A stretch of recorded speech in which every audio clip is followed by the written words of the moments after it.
Hello and welcome to the Association for Trade Compliance and our latest webinar, the HTSUS classification, the most important step. We're going to talk about the Harmonized Tariff Schedule of the United States and the tariff classification of imported products and why this is a critical step in the import process that every importer needs to be aware of.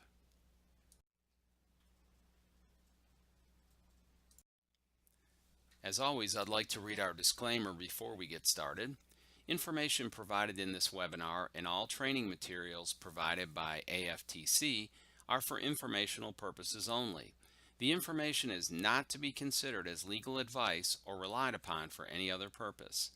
Due to the complex nature of importing and import trade laws, importers are encouraged to exercise due diligence and to employ the services of an expert such as a customs attorney, customs broker, or trade consultant when evaluating or reviewing their imports. Information can be found at www.cbp.gov,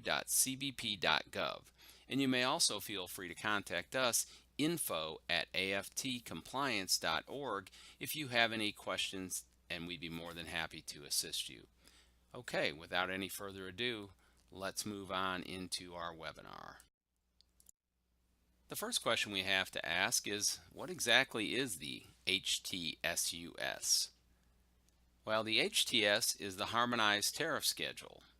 The Harmonized Tariff Schedule was developed by the World Customs Organization, of which the U.S. is a member, and the HTS is used to classify and further define internationally traded goods. Over 70 countries are part of the World Customs Organization, so the Harmonized Tariff Schedule is being used in better than 50% of the trading partners around the world, and more countries are coming on board as well. The HTSUS, on the other hand, is the Harmonized Tariff Schedule of the United States, and the HTSUS is used to classify goods that are entered into the U.S. Now, the HTSUS takes the HTS and expands it and defines it specifically for imports that are coming into the United States. There are over 10,000 possible HTS classification numbers that are divided into sections and chapters within the HTSUS. Now, I've not counted those myself personally, but that number of 10,000 was provided by someone who I think took the time to do so. It's important to note that every product that is imported into the U.S. must first be classified under the HTSUS. That classification number is critical for U.S. Customs when they're reviewing import shipments. And as we go through this webinar, we'll discuss that a little further, why it's important and why you should take the time and take the steps necessary to make certain that your products are properly classified. Now, as part of the title to our webinar, I said that HTSUS classification is the most important step. Really? Well, let me explain why. The proper classification of imported products is of critical importance, and the main reason is that the classification number used helps U.S. Customs and other U.S. federal agencies determine whether their product is allowed entry into the U.S.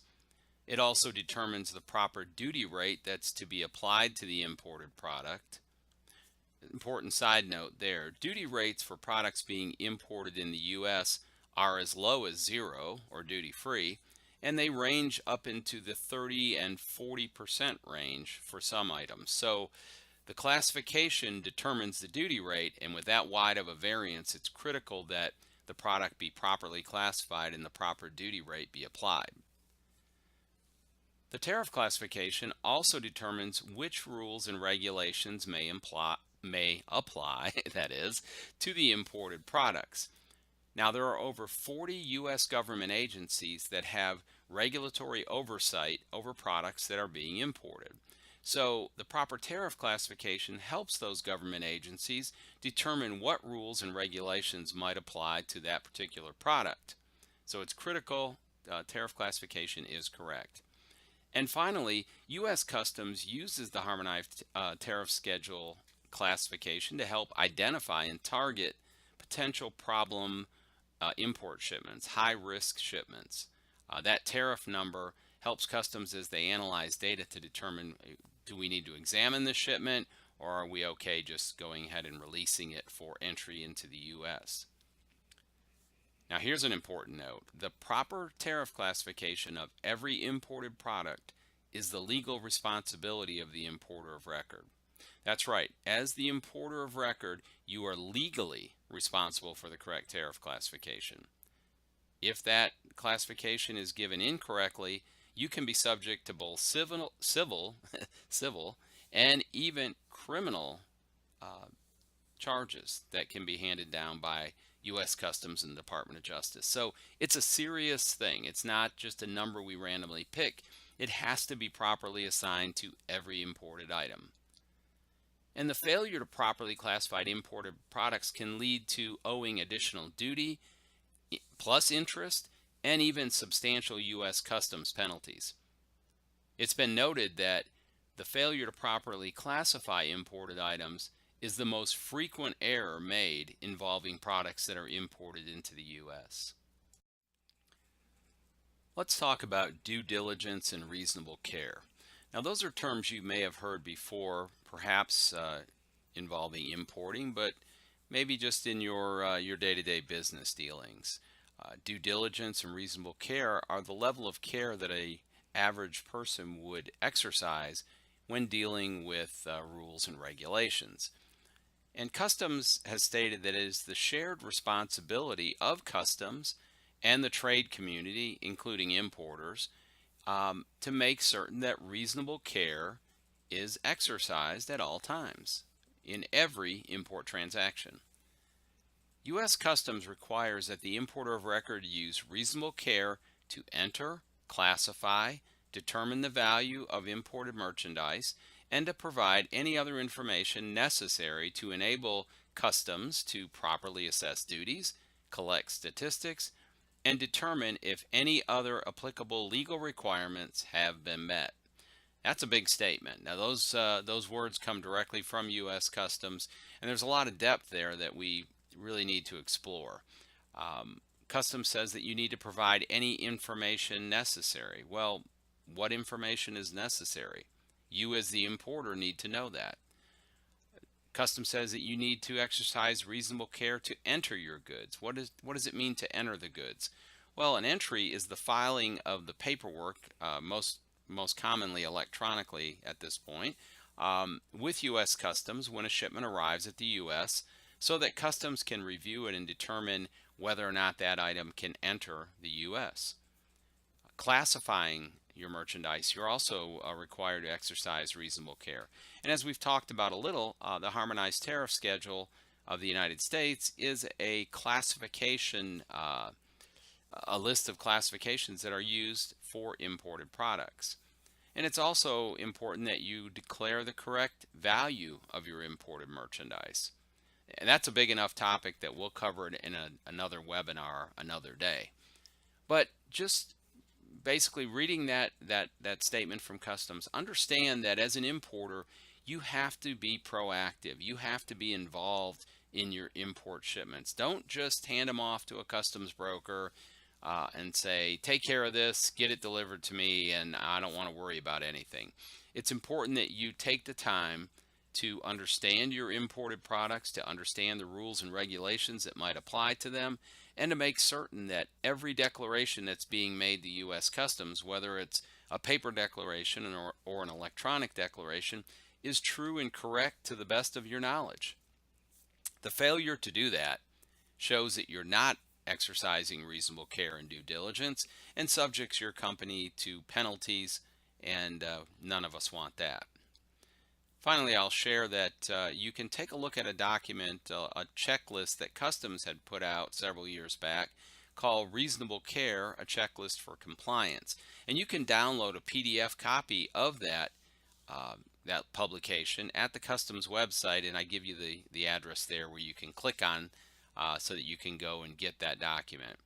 Needless to say, if you just go to customcbp.gov, click on publications, you'll see a long list of various publications among them reasonable care. And I'd encourage every importer to take a look at that document. It's only 18 pages long, which is rather short for a government publication, and it's written in fairly plain English, fairly straightforward. I think most of us, if we took a look at the document, would get an idea for what it is that customs requires. And this will be very helpful for importers to protect them from trouble down the road. So when you can, go to their website and download that document. Okay, we've talked a little bit about what the Harmonized Tariff Schedule of the U.S. is. Now let's talk about its structure. The Harmonized Tariff Schedule is a complete list that provides tariff classifications for all goods that are imported into the U.S. Now, I say that every good that is imported into the U.S., every product that's imported is named in the Harmonized Tariff Schedule. Well, it's named, but you have to determine where it fits. Not every item is specifically named, of course, or we'd have far more than 10,000 tariff classifications. But you do need to determine where your item fits in the Harmonized Tariff Schedule. And the Harmonized Tariff Schedule helps customs to assess duties. It also tells whether or not there are any quotas, that is, restrictions on the import of the product. And it also gives statistical data so that customs and other government agencies can keep track of our import and export trade balance, and that's important information for negotiations with other countries and just how U.S. businesses do business. Classifications of goods under the Harmonized Tariff Schedule must be done in accordance with the general and the additional U.S. notes and rules of interpretation, starting at the 4-digit heading level to find the most specific provision and then moving to the subordinate categories. Well, that's a mouthful. As we go forward here, I'm going to explain this a little further. That's kind of customs language right there. We're going to talk about it in a little bit of plain English over the next few slides. So the Harmonized Tariff Schedule is divided into sections, and then within those sections are chapters. And each of those sections and chapters may have specific notes that help you determine which products are included in those sections or chapters and which items or products are excluded from those sections and chapters. And that's important when you're trying to determine the tariff classification of your product because you may be trying to put it in a category that specifically says it can't go there. So you need to know those notes. As you're reading through the Harmonized Tariff Schedule, and we're going to look at an example here in just a minute, but as you're reading through it, you'll note that the tariff number is indented. And these indentions kind of explain which headings rule over, if you will, the headings beneath it. So headings or subheadings that are indented fall into the rules spelled out in the heading that is above them. It can be challenging to determine exactly which harmonized tariff number you're looking at, and it's actually in line with the description. What I found very helpful when I'm using the Harmonized Tariff Schedule, whether it's in a printed format or even if it's on my in the online version on my screen, is to take a ruler and hold it up so I can see that straight line and determine which items are indented and which are not. Makes it much easier to read the tariff schedule. All right, we're going to look at one quick example. I'm going to use one example. I think it'll give you a feel for what the tariff schedule looks like. And over the coming months, we're going to have more in-depth webinars regarding harmonized tariff classification. It's such a big topic. It's so broad that it takes more than one webinar. It's probably going to take us 3 or 4 and maybe even more as we dig deeper into the tariff classification of imported goods. But let's take a look at a page. This is a section of a page from the Harmonized Tariff Schedule. And we're looking here at men's or boys' overcoats, car coats, capes, cloaks, anoraks, ski jackets, windbreakers, and similar articles. So that's kind of the heading for this area of the tariff. Now we have subheadings, and you'll note that they are indented. So in the subheading we're looking at right now, the first indentation leads us to the words overcoats, car coats, capes, cloaks, and similar coats. And then we go a little further down and you'll note that there are further indentations. The first one says of wool or fine animal hair, and then breaks it down even further into men's and boys. And below that we have an indentation that is equally aligned with wool, and it speaks of coats, car coats, overcoats, etc., that are made of cotton. And then beneath that indentation you'll find further indentations that break it down based on whether or not the item has any down or waterfowl plumage or feathers that are within the garment, and those that don't. We have the other, which means other than those containing down or waterfowl plumage. And then if you go beneath other, you'll see a classification there for raincoats, men's or boys, and there are 2 indentations there as well. We're not going to, as I said, we're going to kind of skim over the harmonized tariff schedule. This is not going to teach you how to classify imported merchandise. This is just going to give you an idea of the structure of the tariff schedule, and we'll get down deeper into tariff classification in a later webinar. Can I note right here as well, anytime you have specific questions, I'd be more than glad to answer those for you. You can't speak to me right now because this webinar is recorded, but you can email me and I will respond to that email as quickly as possible and try to answer any questions you may have. And you can reach me info, I-N-F-O, at aftcompliance.org. So feel free to do that and I'll be more than glad to answer those questions for you. We're going to talk about the general notes. Now I'm going to give a few examples below, but there are 35 general notes in the Harmonized Tariff Schedule.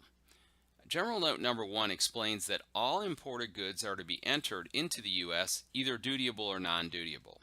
So if you're bringing products into the United States, you do need to file an entry, and that's a submission of documents and data to U.S. Customs, and you have to determine by the Harmonized Tariff Schedule classification for your product whether or not the item is dutiable or non-dutiable. If it's dutiable, you owe Customs that money and you must pay it, or else. And if it's non-dutiable, then there's no duty that needs to be paid on that product. Another example, general note number 2, defines what is the customs territory of the U.S. If you take a look at the Harmonized Tariff Schedule, it brings up that term, customs territory of the U.S. And this note is there to define exactly what they mean by that term. And when Customs says the customs territory of the U.S., they're speaking of any one of our 50 states, the District of Columbia, or Puerto Rico. They're not speaking of any insular possessions or protectorates, places like the Solomon Islands or Guam. They're not part of the customs territory of the U.S., but the states, the District of Columbia, and Puerto Rico are. And then general note number 3 talks a little bit about the special duty rates. On that example we showed on the previous slide, if you look to the right, and we'll look at another classification here before the webinar is over, but if you look to the far right, there is a special duty rate column, and sometimes that special rate is duty free, sometimes it's just a reduced duty rate, but then it talks a little bit about what is required for an importer to qualify for that special duty rate. And the special duty rate applies to a number of free trade agreements and other trade agreements. The most common one, I think we all have heard of, NAFTA. It's been talked about a lot in the political season.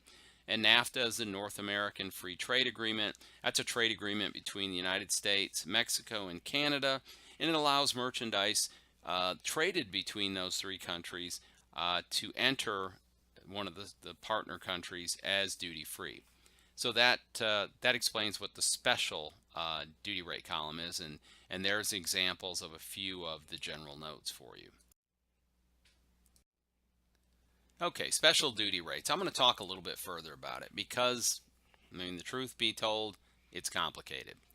There's over 30 free trade agreements or other programs that allow some goods to enter the U.S. as either duty-free or at a reduced duty rate. So that's a good thing, right? So duty-free or a lower duty rate, you definitely want to take advantage of that. However, it's complicated.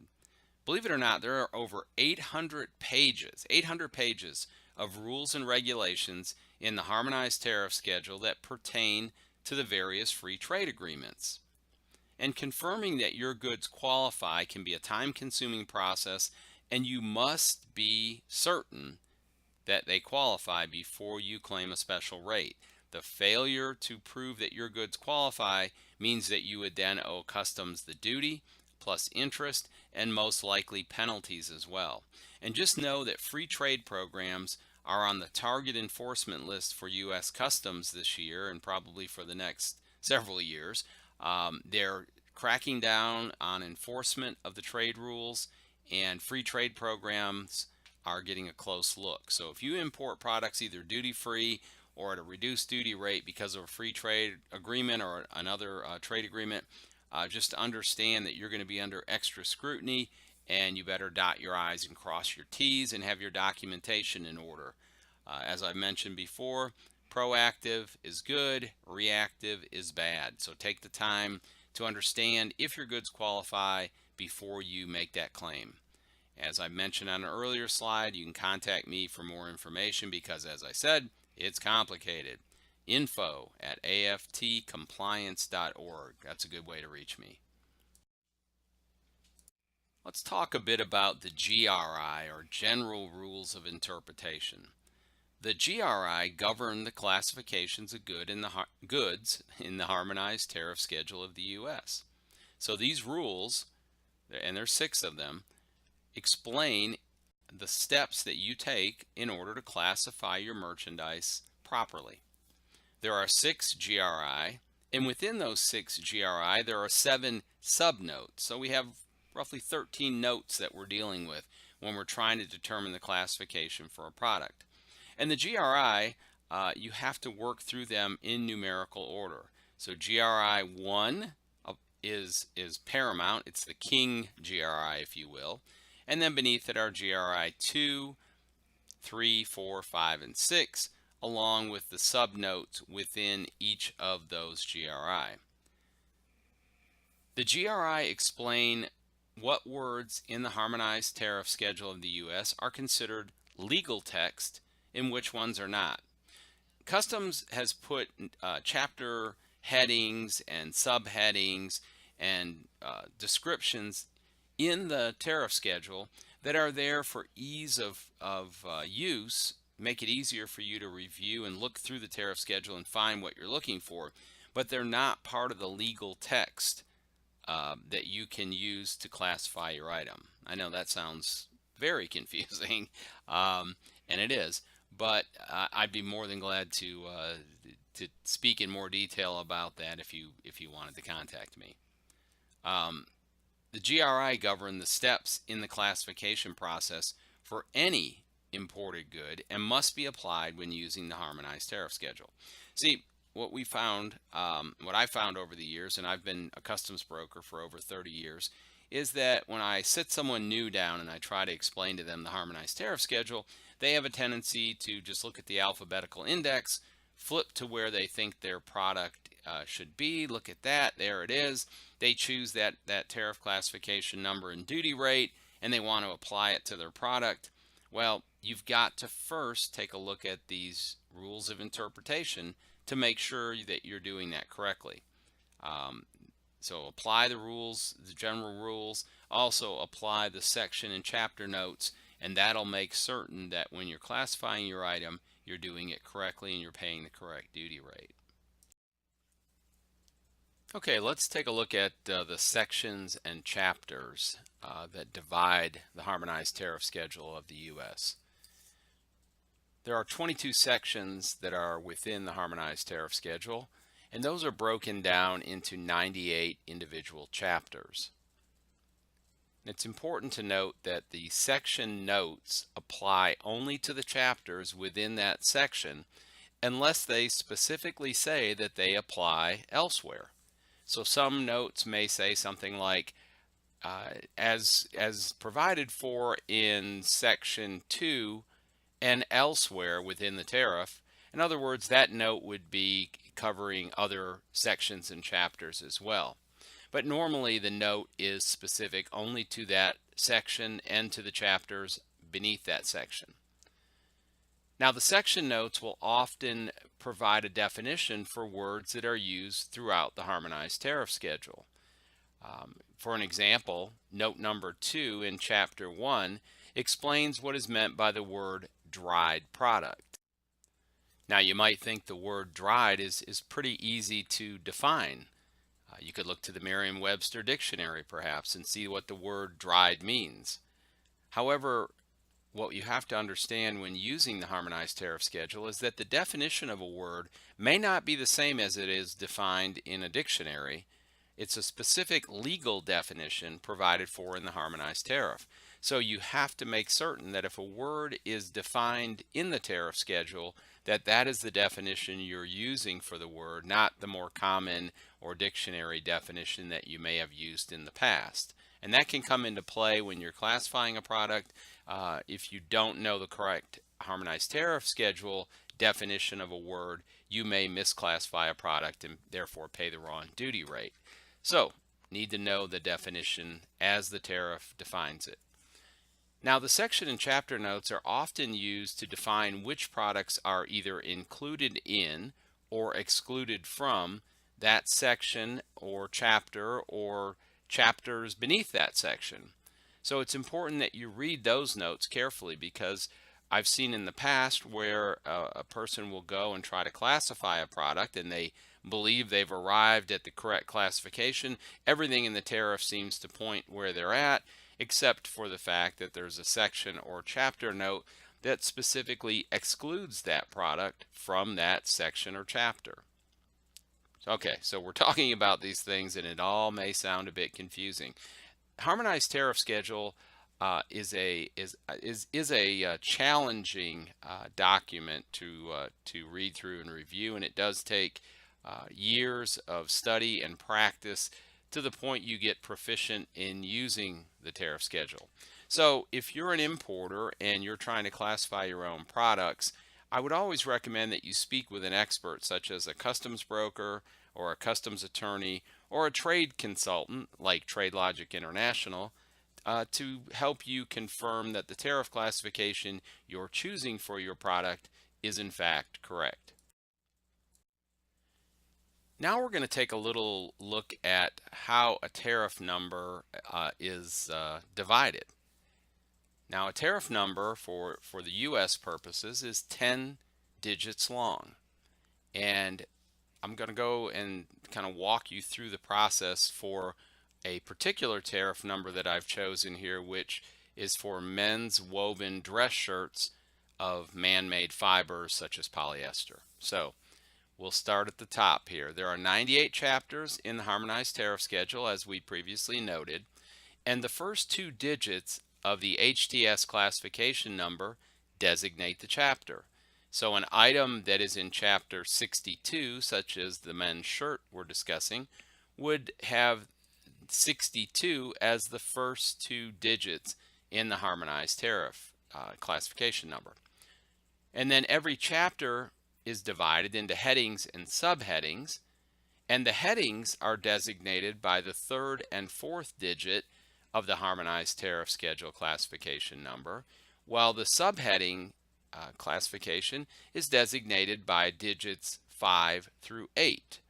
So first 2 digits are the chapter, second 2 digits are the heading, and digits 5, 6, 7, and 8 are the subheading. And then the final 2 digits of the 10-digit Harmonized Tariff classification number are statistical numbers. These last 2 numbers won't impact the duty rate. However, Congress has decided to add those 2 digits so that they can properly track imported merchandise. So back to our example. You have a men's woven dress shirt of man-made fibers, and the tariff classification is 6205 302030.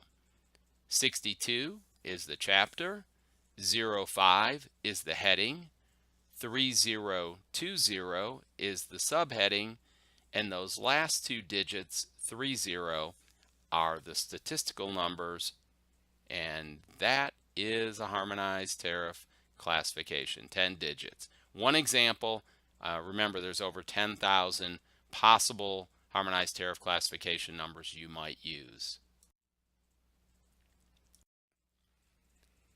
Okay, Customs has a tool that they provide to the importing community called CROSS. And CROSS stands for the Customs Ruling Online Search System. It's a searchable database that can help you when you're trying to classify a product under the Harmonized Tariff Schedule. CROSS contains rulings that have been issued by U.S. Customs, and those rulings are specific to one importer and a certain product. However, the rulings can be helpful and useful in helping you determine the harmonized tariff classification for other products that are like the product named in that ruling. Now understand, there are almost 200,000 rulings in the database, and hundreds of new rulings are being added every week. I always recommend that you would employ the services of a customs broker, a consultant such as TradeLogic International, or a customs attorney for assistance in classifying your products. While the CROSS tool is good to use, it does not lead you specifically to the correct tariff classification. It just guides you in the right direction. If you want to take a look at the CROSS ruling database, you can go to rulings.cbp.gov and try your hand at searching for your product. So when you're classifying a product that is being imported, whether you're classifying it yourself or using a broker or a consultant or a customs attorney to assist you in that classification process, you can never be 100% certain that the tariff classification you use is correct. You're exercising due diligence, you're taking steps to exercise reasonable care, but the bottom line is the tariff number that you come to may not be correct in the eyes of U.S. Customs.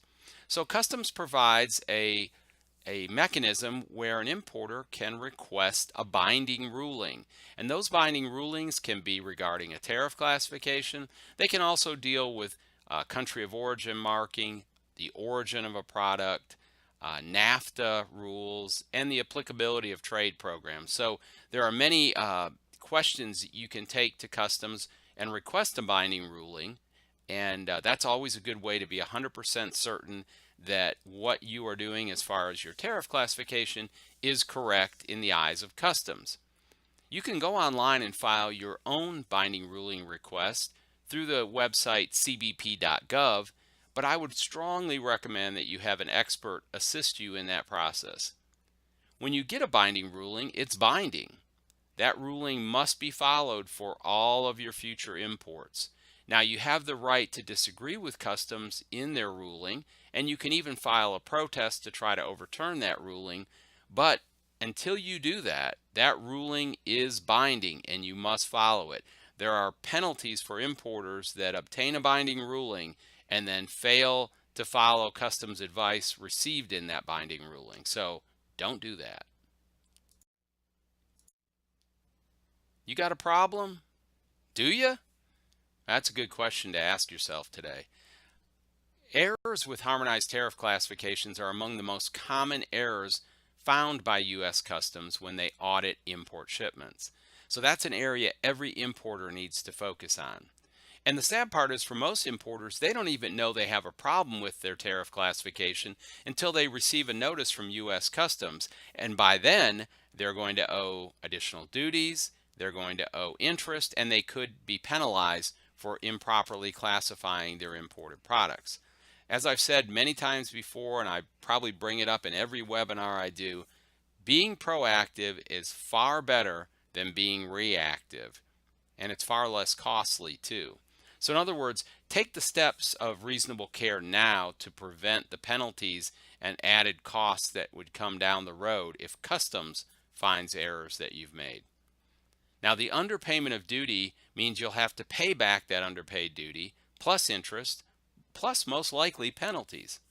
And ignorance of the law or of the errors that you may have made are no excuse. And Customs will look toward it being either negligent, grossly negligent, or even fraudulent. And those can lead to very significant penalties. Importers should take the time right now to take a look at the harmonized tariff classifications being used for their products. If they're wrong, you need to correct those immediately.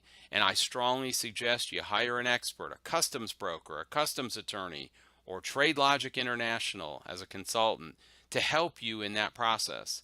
You need to document the fact that you've reviewed your harmonized tariff classifications, and that helps you be able to prove that you have exercised due diligence and reasonable care. But I trusted my customs broker. I've heard that refrain many times when a customer, an importer, is notified by customs of a penalty. It's important that you know, as importer of record, you are fully responsible and legally liable for every error that is made, whether it's made by your actions or inaction, or by the actions or inaction of your customs broker. Customs brokers have very limited liability under the terms and conditions of service, and oftentimes where an error could cost you thousands of dollars, the broker's liability is limited only to the entry fee they charged on that entry, which could be $100 or less. It is important that you use an expert like a customs broker because that does show reasonable care on your part and can be a mitigating factor in penalties. But the bottom line is, as an importer, you're still legally liable.